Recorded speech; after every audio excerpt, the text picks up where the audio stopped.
जब सेवा से निवृत्त होकर हम एकांत में मंत्र जप कर रहे हैं तो ये चार बातें नहीं होनी चाहिए मंत्र जापक में या नाम जापक में। उस समय जिस समय हम बैठे हैं, पहला, नाम जप या मंत्र जप में जो ही हम माला प्रारंभ करते हैं तो सदगुरुदेव भगवान को प्रणाम करके मौन धारण करते हैं जब तक वो माला ना हो जाएगी। अत्यंत आवश्यक होने पर भी माला पूरी ही करनी है, तब बात करनी है मंत्र जाप में। ये नियम होना चाहिए। अगर ऐसा नहीं है तो फिर माला पुनः आपको प्रारंभ करनी पड़ेगी, उसे पूरा करने। बीच में रोक कर बात करके फिर आगे ये नहीं चलेगा, ये दोष माना जाता है। माला पूरी होने तक वार्ता नहीं हो सकती। बोलना बीच में, पहला दोष। दूसरा, इधर उधर देख ऐसे माला जपने, मेरुदंड सीधी, नासाग्र दृष्टि ऐसे। जिसे नींद आने की संभावना है वो आंख मूंद के भजन करने मत बैठे। नहीं, कंबल या शाल ओढ़ा, आंख मूंछ ली तो माला छूट जाएगी और आपका समय व्यतीत हो जाएगा नींद में। ऐसा प्राय होता है। कठोर आसनों पे बैठ करके नींद ना आवे इसलिए नासाग्र दृष्टि रख के जप किया जाता है। उस मंत्र का ध्यान करते हुए आंख खुली हुई, बार बार पलक झपकना ऐसे ये नहीं, नासाग्र दृष्टि रखते हुए मंत्र जप करते हुए बोलना नहीं। जैसे 11 माला का नियम दिया है गुरु मंत्र का, तो जिनकी विशेष विशेष सेवाएं हैं, जब आपको समय मिले, जितना मिले अधिक से अधिक आप मंत्र जाप करें।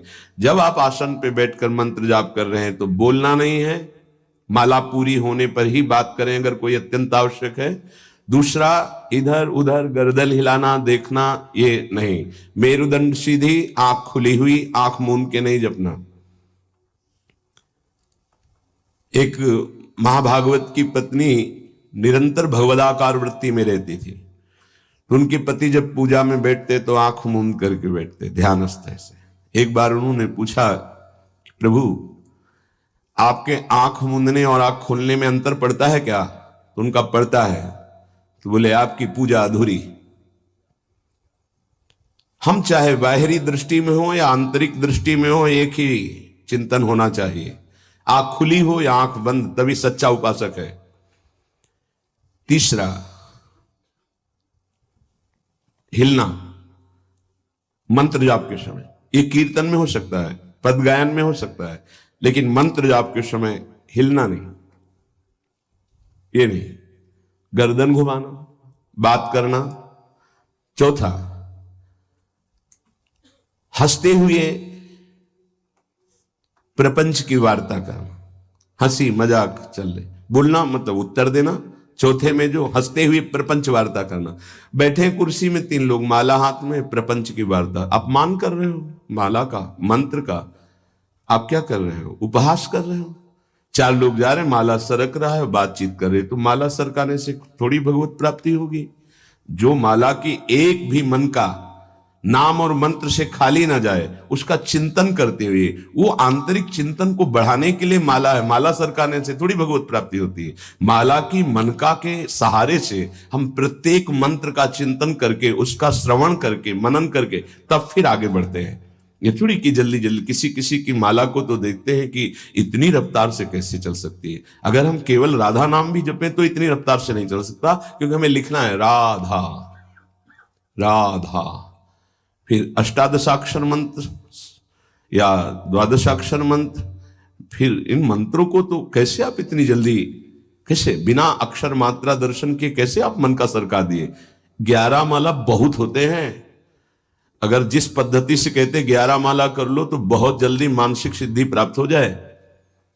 सामने मंत्र लिखा हुआ है, हर बार नवीन मंत्र की रचना कर रहे हैं। हर मन के पे, एक मन के पे पूरा मंत्र लिखा, फिर एक मन के पे पूरा मंत्र, फिर मन। देखो मन कहां भाग के जाएगा। मन निर्विषय हो जाएगा, सच्चिदानंद की तरफ दौड़ पड़ेगा मन। जब के समय किसी को उत्तर देना, इधर उधर देखना, शरीर को हिलाना, हंसते हुए हंसी मजाक वार्तालाप करना, 4 बातें जब में निषेध है। जब काले न भासेत नान्यानि प्रेक्षेत बुधा, न कंपेत शिरोग्रीवाम दंतान्नैव प्रकाशयेत्। 4 बातें। हंसी मजाक, 2 साधक चल रहे रास्ते में, माला भी चल रहा, हंसी मजाक। तुम्हारे पास समय कैसे, तुम्हारा माला कैसे चल रहा है, तुम वार्ता कर रहे हो, हंसी मजाक कर रहे हो, ऐसा नहीं, इतने सिद्ध नहीं हो गए हो। जो शास्त्र जब काले न भाषेत नान्यानि प्रेक्षित बुधा न कंपेत शिरोग्रीवाम दंतान नैव प्रकाशित। माला जपते समय ये ऐसे हिलना डुलना, शांत, हंसी मजाक, न दंतान नैव प्रकाशित, दांत नहीं दिखाई देने चाहिए। गुरुमंत्र के समय तो मुख से वायु भी नहीं निकलनी चाहिए, मुख से। बस ये स्थिति, थोड़ा दांतों के बीच में जगह है, जिह्वा का अग्रभाग ऊपर के दांत के जोड़ पे है, हल्की सी नाक की श्वास से मंत्र का उच्चारण है, उसी का श्रवण है, और नेत्रों से दृष्टि में हम देख रहे हैं। भगवदाकार मंत्राकार वृत्ति करनी है। प्रभु के मंगलमय नाम उच्चारण करने से करोड़ करोड़ जन्मों के पापों का नाश होता है, ऐसा शास्त्र और ब्रह्म ऋषियों ने निश्चय किया है। भगवान का नाम उत्तम श्लोक है, पवित्र कीर्ति है। जो नाम जप करता है वो पवित्र कीर्ति वाला हो जाता है, वो उत्तम श्लोक भगवान को प्राप्त कर लेता है, भगवत स्वरूप हो जाता है। इस मार्ग में चलने वाले उपासक से, चाहे वो ज्ञान मार्ग का हो या भक्ति मार्ग का हो, कोई पाप बन जाए तो शास्त्रोक्त प्रायश्चित करने की आवश्यकता नहीं है। जैसे कृच्छ व्रत, चंद्रायण व्रत, बड़े बड़े कठोर व्रत पापों का प्रायश्चित करने के लिए हैं, वो केवल नाम जप, नाम कीर्तन अपना बढ़ावे, उसी से सारे प्रायश्चित हो जाएंगे। जप करने वाले को अन्य प्रायश्चित करने की आवश्यकता नहीं है। जब तक अनंत जन्मों के हमारे पाप हैं तब तक हमारी नाम में रुचि नहीं होती। ये बहुत ध्यान देने का विषय है कि जब नाम की इतनी महिमा है तो सब लोग नाम में क्यों नहीं लगते? बोले इसलिए नहीं लगते कि इतने पाप हैं कि नाम की तरफ रुचि ही नहीं हो सकती। जैसे कोई कहे कि चीनी चीनी चीनी कहने से तो क्या मुंह में मिठास आ जाएगी क्या? भोजन भोजन भोजन करने से क्या पेट भर जाएगा क्या? तो ऐसे ही कृष्ण कृष्ण राम राम राधा राधा करने से क्या राधा मिल जाएंगे क्या? बड़े तर्क होते हैं ना दिमाग में। वो जड़ वस्तु है, वो न पहले थी न बाद में रहेगी, बीच में भी उसकी सत्ता नहीं है। नासतो विद्यते भाव। और जो भगवान को अधीन कर ले, भगवान से भी महान, जिसकी महिमा स्वयं भगवान नहीं वर्णन कर सकते। कहां लगी नाम बड़ाई, राम न सके नाम गुण गाई। वो इन भौतिक पदार्थों के नाम जैसा नहीं है, वो सच्चिदानंद है। स्वप्रधानमेव पुरुषोत्तम कीर्तनम पाप प्रध्वंसन हेतु। जो भगवान पुरुषोत्तम का नाम कीर्तन करता है, उसे अन्य साधन करे या न करे, प्रधान साधन नाम जप या नाम कीर्तन उसके सर्वस्व पाप का नाश कर देता है। किसी दूसरे प्रायश्चित के स्पर्श की भी आवश्यकता नहीं है। केवलमेव हरि कीर्तनम कृष्ण पापक्षर हेतु नान्य समुचितम नतरा मन्यांग भूतम। केवल नाम जप, नाम कीर्तन संपूर्ण पाप और पाप प्रवृत्ति को विध्वंस कर देता है। अन्य किसी साधन के अंगभूत की आवश्यकता नहीं है। हो रहा है अच्छा, नहीं हो रहा तो चिंता की बात नहीं है। संपूर्ण पाप और पाप प्रवृत्ति का नाश करने के लिए केवलमेव हरि कीर्तनम, केवल भगवन नाम कीर्तन, भगवन नाम जप। नरक हेतु संस्कारः प्रायश्चित्त निर्वत्ते न सजाति योत्पादकः भक्त्या पुनरुभव विधोपीति भक्तेरे वात्यंतिक शुद्ध हेतुत्वम न कर्मणाम। जैसे निश्चित हो चुका है आपके पाप कर्म से बन चुके कि नरक जाना है, निश्चित हो चुका है। अब उसको मिटा सकता है तो केवल नाम जप मिटा सकता है, दूसरा कोई साधन नहीं है। न कर्मणाम, कोई ऐसा कर्म नहीं कि तुमको रोक सके नरक जाने से। ऐसे आचरण बन गए तो बोले नरक का हेतुभूत जो कर्म हुआ, जो पाप जमा हुए, उसमें भस्म करने के लिए और भी प्रायश्चित हो सकते हैं, लेकिन उसकी जो वासना है, जो संस्कार है, जो पाप प्रवृत्ति है, वो किसी में नष्ट करने की सामर्थ्य नहीं, किसी कर्म में, वो केवल नाम जप में है। नाम बड़े बड़े पापों को विध्वंस करके पाप की वासना, संस्कार, प्रवृत्ति का नाश कर देता है। संस्कार निवृत्त हो जाना बहुत कठिन बात है। पाप निवृत्त होने के तो बहुत साधन बताए गए हैं। अतः एकमात्र नाम जप, नाम कीर्तन पाप प्रवृत्ति, पाप संस्कार, संस्कारों की निवृत्ति कर देता है। अत्यंत शुद्धि साधनम आवृत्ति गुणकम कृष्ण कीर्तनम अत्यंत शुद्धिश्च सह वासनाभि पापानां परिचयः भविष्यद्भि पापैरनुपश्लेषः फलमावृतिः प्रारब्ध परिक्षये च युक्तमेवावृत्तोपेक्षणम्। यदि बार बार नाम की आवृत्ति की जाए, राधा राधा राधा राधा, बार बार श्री कृष्ण कीर्तन किया जाए, नाम जप किया जाए, तो किसी अन्य साधना से जो शुद्धि नहीं होती, वो बहुत जल्दी ये नाम जप से, नाम कीर्तन से होती है। वासनाओं के साथ समस्त पापों का नाश हो जाना अत्यंत शुद्धि है। भविष्य में कभी किसी पाप का संपर्क जो भूल से, चूक से, कुसंग से, उपासक से बन जाता है, वो तत्काल भस्म हो जाता है। तत्काल इतनी भीषण जलन प्रायश्चित पैदा होती है कि उसके लिए नहीं कि अभी का पाप शाम तक भी टिक पाएगा, नहीं, तत्काल प्रायश्चित होता है। नाम जप से तत्काल ग्लानि, इतनी जलन क्यों, भस्म हो जाता है। और अगर उपासक चाहे तो प्रारब्ध का क्षय भी कर देगा। प्रारब्ध अर्थात जो शरीर भोग निश्चित हो चुका है। ऐसा न समझे कि नाम जापक भजन करने वाला प्रारब्ध क्षय नहीं कर सकता।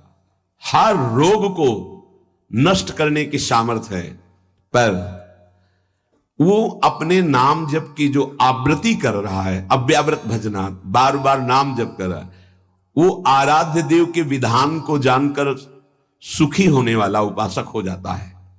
पाप क्षय हुआ, पाप की प्रवृत्ति का नाश हुआ, आगे भूल चूक से पाप हो जाए उसका भस्म करने की सामर्थ्य उसमें, प्रारब्ध को क्षय करने की सामर्थ्य होते हुए भी भक्त अपने प्रारब्ध को क्यों भोगता है?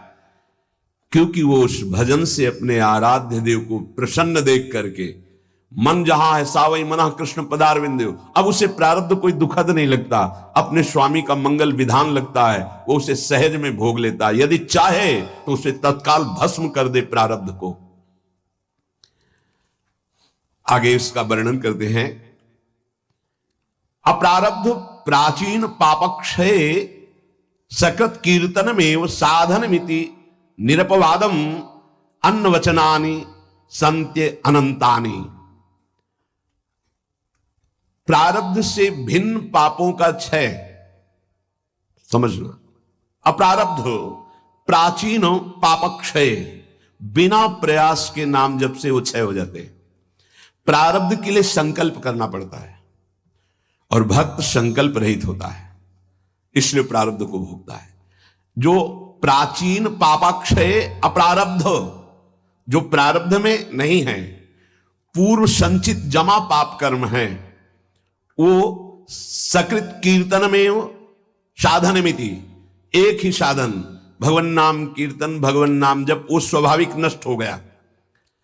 निरपवादम, इसमें किसी का कोई तर्क नहीं है, पर प्रारब्ध को क्षय करने के लिए संकल्प करना होता है।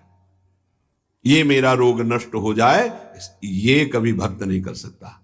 इसीलिए बड़े बड़े संतों को कष्ट में देखा गया, शारीरिक। अप्रारब्ध स्वाभाविक क्षय हो जाएगा, पर प्रारब्ध के लिए संकल्प करना पड़ेगा। इसलिए भक्तजन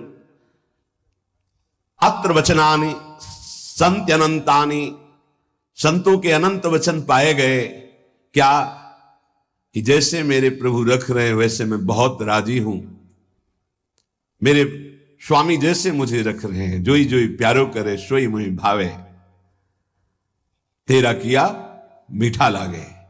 क्या बड़े बड़े महापुरुष के तेरा किया मीठा लागे। प्रभु आप जो विधान कर रहे हो वो प्रारब्ध क्षय के लिए संकल्प नहीं करते।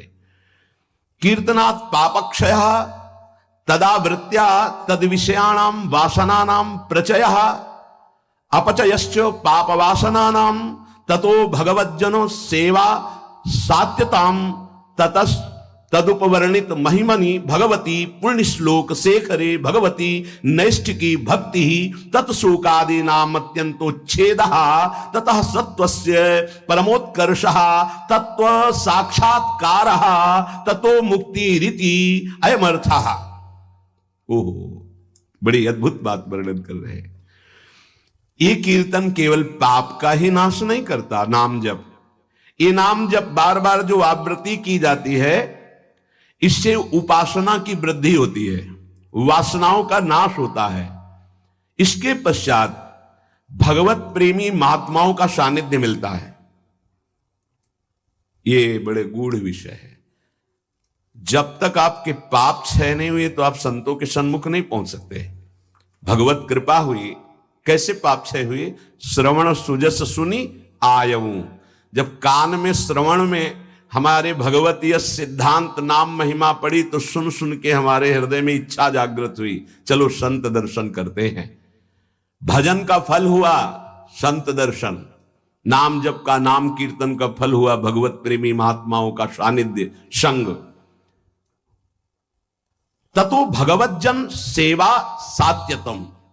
फिर उसके हृदय में उन महापुरुषों की सेवा करने का मन होता है, क्या करूं जिससे ये प्रसन्न हो जाए। फिर उन महापुरुषों के द्वारा ततस तदुपवर्णित महिमनि भगवती पुण्य श्लोक शेखरे भगवती नैष्ठिकी भक्ति, कैसे प्रभु में निष्ठा जागृत होती वो उपदेश करते हैं। किनको? निज जनों को। निज जन कौन? जो नाम जप नाम कीर्तन के द्वारा जिनका पाप क्षय हुआ, पाप वासनाएं नष्ट हुई, एक उपासना जागृत हुई कि हमें संतों का सानिध्य मिले, भगवत कृपा से संत सानिध्य मिला, उनके हृदय में एक नई इच्छा जागृत हुई, इनकी सेवा मिले, इनको कैसे प्रसन्न करूं। जब उनकी आज्ञा और सेवा में तत्पर हुए तब उन्होंने अपने हृदय की उपासना दे दी। उससे क्या हुआ? बोले भगवती नैष्ठिकी भक्ति, निष्ठा पूर्वक भगवान की भक्ति का जागरण हुआ। ततः शोकादि नाम अत्यंत उच्छेद, समस्त चिंता भय शोक दुख का जड़ से नाश हो गया। जब संत गुरुजनों के द्वारा दी हुई उपासना से भगवान की भक्ति हुई तो शुद्ध नैष्ठिक भक्ति का जागरण हुआ, तो शोक चिंता भय दुख क्लेश अशांति मृत्यु इनका सब भय जड़ मूल से उच्छेद हो गया। आदि नाम तथा शोकादि नाम अत्यंत उच्छेद, अत्यंत, अब दोबारा कभी ये नहीं जग सकते। तथा सत्व से परमोत्कर्ष, अब उसके हृदय में प्रेम का उत्कर्ष हुआ। अगर वो चाहता है कि तत्व साक्षात्कार तो परमोत्कर्ष तत्व साक्षात्कार तत्व मुक्ति, उसको तत्व बोध हो जाएगा और मोक्ष हो जाएगा। अगर वो ये नहीं चाहता है तो प्रेम प्राप्त हो जाएगा। भगवत लीला धाम में प्रवेश, दोनों तत्व बोध हो जाना या भगवत प्रेम, दोनों नाम जापक नाम कीर्तन करने वाले को प्राप्त हो जाता है। तो सर्वेशाम अपि भगवन नामम प्रत्येक मेतादृशम सामर्थ्यम न चा नरक सृष्टे लानर्थक्यम दग्धेपि कश्चितम प्राचीने पापमनि। तब तो फिर नरक तो कोई जाएगा ही नहीं, तो नरक की सृष्टि करना व्यर्थ हो जाएगा। यदि नाम जब नाम कीर्तन सब करेंगे तो सबके पाप नष्ट हो जाएंगे, सब तत्वबोध सब भगवत प्रेम प्राप्त कर लेंगे।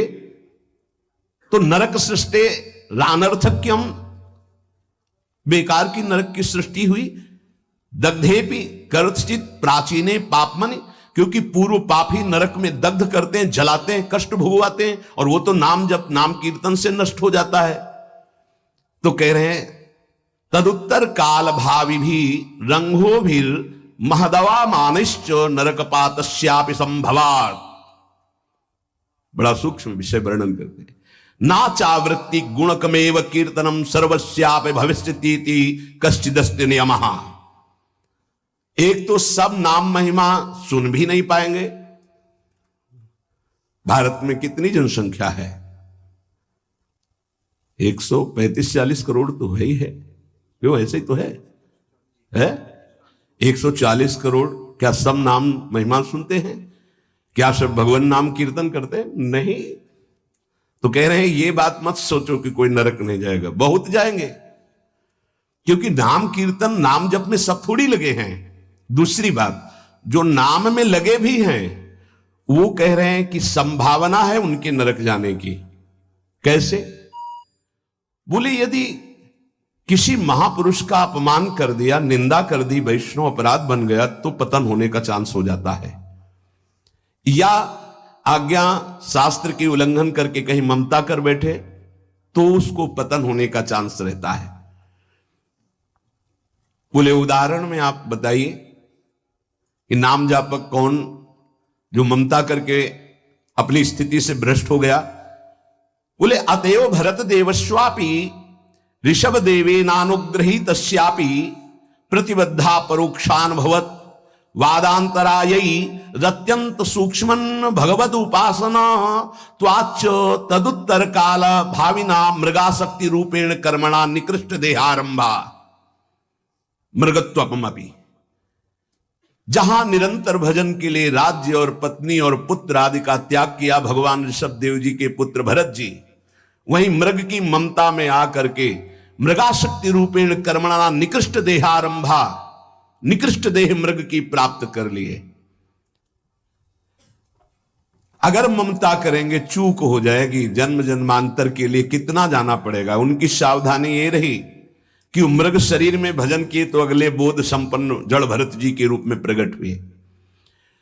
अगर नाम जप कर रहे हो, भजन कर रहे हो और वैष्णव निंदा कर रहे हो, संत अपमान कर रहे हो, संत द्रोह कर रहे हो, तो आपको भ्रष्ट हो जाना पड़ेगा, अपनी स्थिति से गिर जाना पड़ेगा। जय विजय योश्च वैकुंठ वासिनोरपि ब्रह्मविदो मानादधा पतनम। ब्रह्मविद महापुरुष सनक सनंदन सनातन सनत कुमार का अपराध करने के कारण वैकुंठ में विराजमान जय विजय अधापतन को प्राप्त हो गए। ब्रह्मविदवमान जनितम ही दुरितम दुरत्ययम भगवद उपासनेनापि भगवद भक्तावमान जनितम च प्रपंचितम। कह रहे हैं कि जो ब्रह्म धाम में विराजमान वैकुंठ धाम में वो जब अपराध कर दिए भक्त का, सनक सनंदन सनातन सुमनत कुमार का, तो उनको 3 जन्म के लिए अधापतन हुआ और राक्षस भाव को प्राप्त हुए, दैत्य भाव को प्राप्त हुए।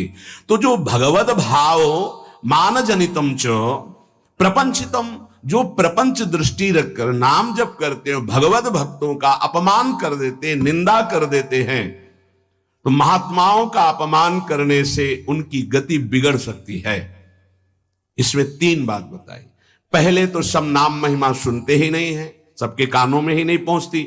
अगर किसी के कानों में पहुंचती है तो बड़ा भाग्यशाली ही उसे पकड़ पाता है, नहीं तो छोड़ देता है। तो ऐसे लोगों की गति दुर्गति ही होती है।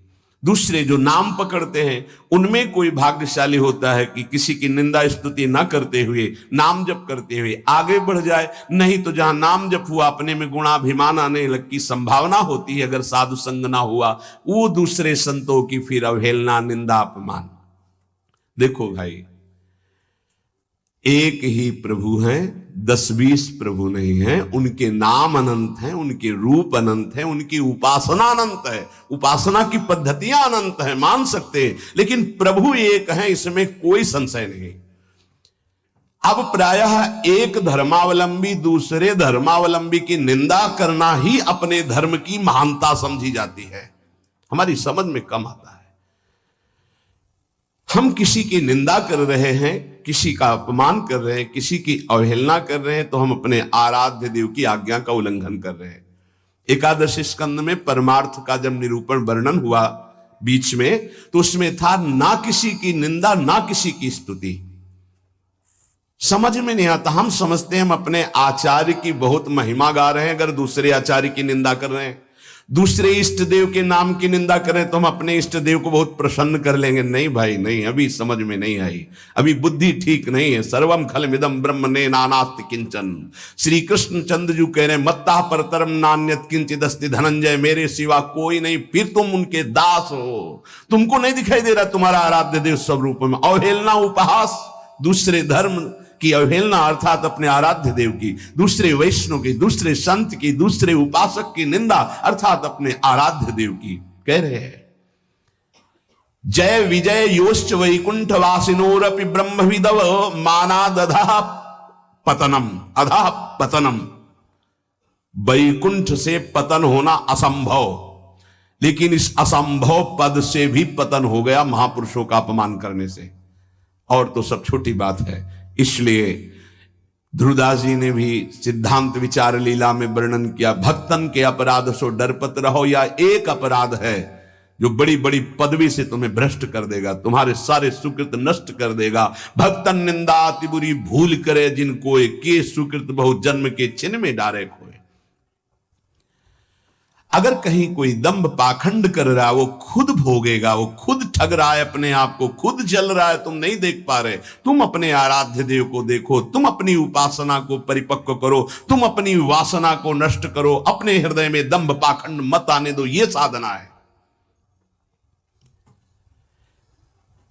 नाम सर्व मंगलकारी।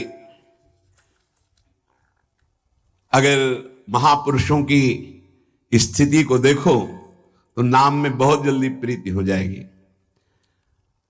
एक पलटू दास जी नाम के बहुत प्रेमी महापुरुष हुए हैं। पलटू दास जी बहुत बड़े भक्त हुए, अवधपुरी में रहते थे। ये स्वयं कह रहे हैं कि नाम भगवान ने ऐसी कृपा करी कि कीच मच गई नाम की।